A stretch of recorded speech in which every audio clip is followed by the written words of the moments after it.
Yes, while I did complete my first degree, instead of proudly trudging through, I actually ended up crawling across the finish line. In other words, it was a privilege to be able to pursue school, but it was a burden indeed.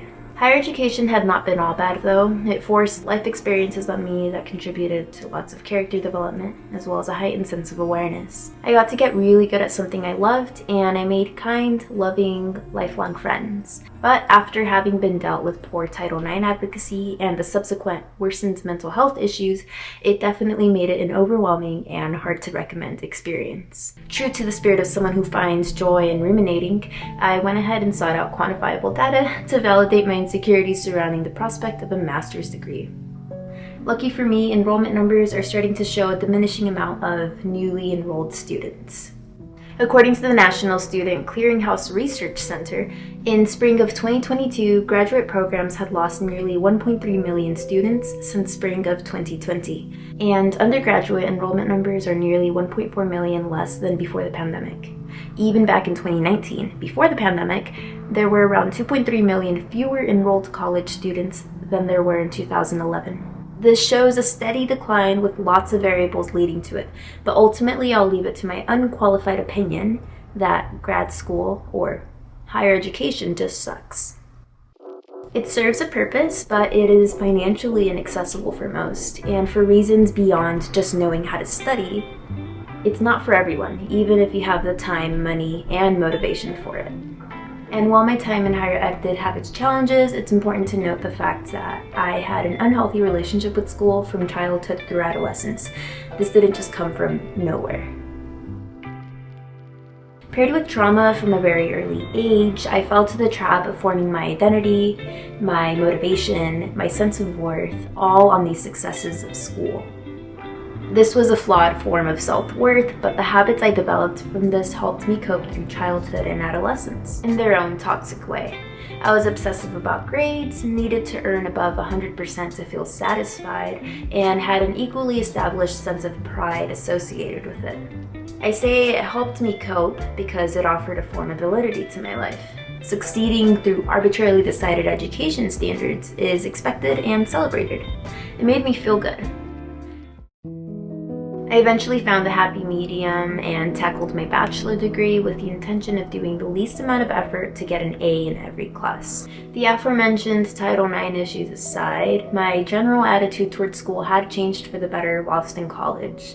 I was not obsessive about it anymore. I no longer had workaholic tendencies, and I managed to find balance in getting through requirements for the majority of my degree. Overall, it took years to unlearn these obsessive tendencies, some 5 years, and it also took some staggered 5 years to get my health in order. This isn't an isolated experience though.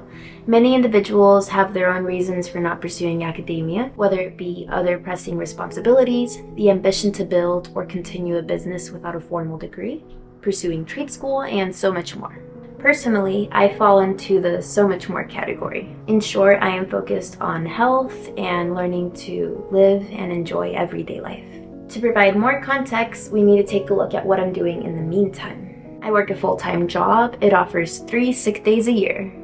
I work a part-time job 2 days a week. It offers terrible pay, but the gig is easy and I love my overqualified and hilarious coworkers.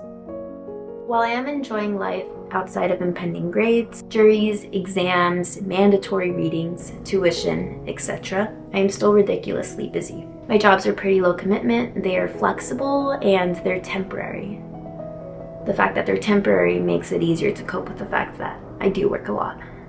Higher education is not for me, at least not in this point in life, and that may very well change in the future.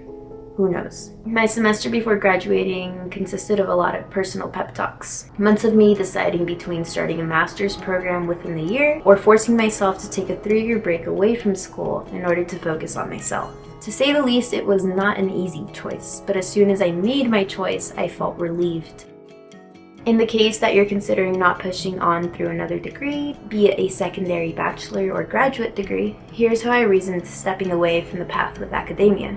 Number 1 was health. I had guessed that life without school would make it easier to effectively implement better mental and physical health practices. I was right. Moreover, I wanted to develop certain life skills that tend to be put off until people land a good salary-based job. I wanted to understand my identity outside of titles and academia. I wanted to learn how to sustainably take care of myself. I wanted to start building a version of life that actually aligns with my daydreams.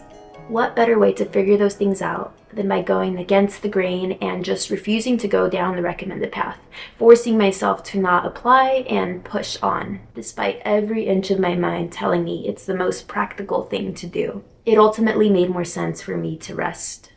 Fortunately, the shift has worked out for me thus far.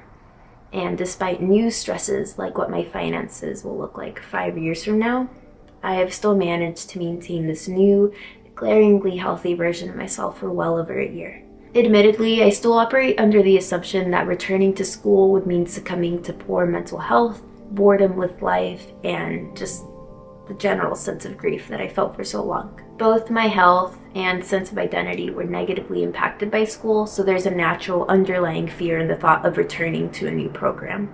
The reality is that school and poor mental health do not have to be mutually exclusive. The reality is that going back to school with a healthier mind might actually yield a much better experience.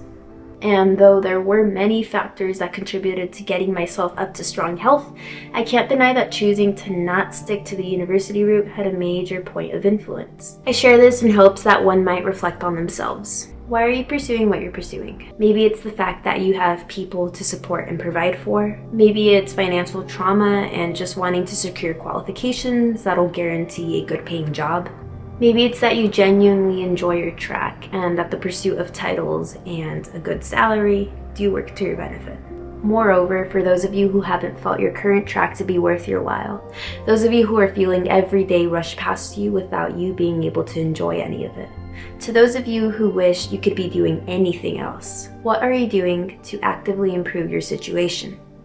I would argue that even if we don't know what we're wanting to pursue in terms of career, we can start to make small adjustments that allude to the version of life we've always wanted for ourselves.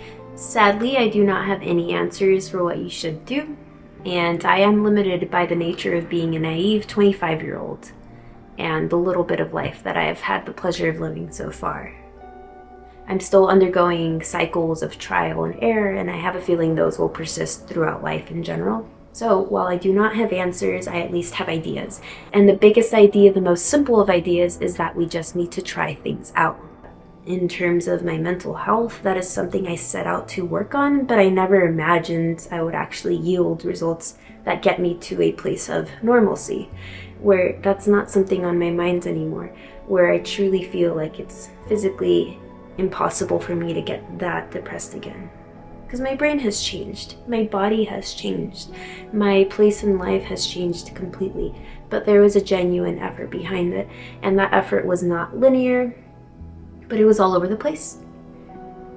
Either way, it did start paying off over time. Whatever you decide to do, so long as it is something that is not going to hurt anyone, including yourself, do it well.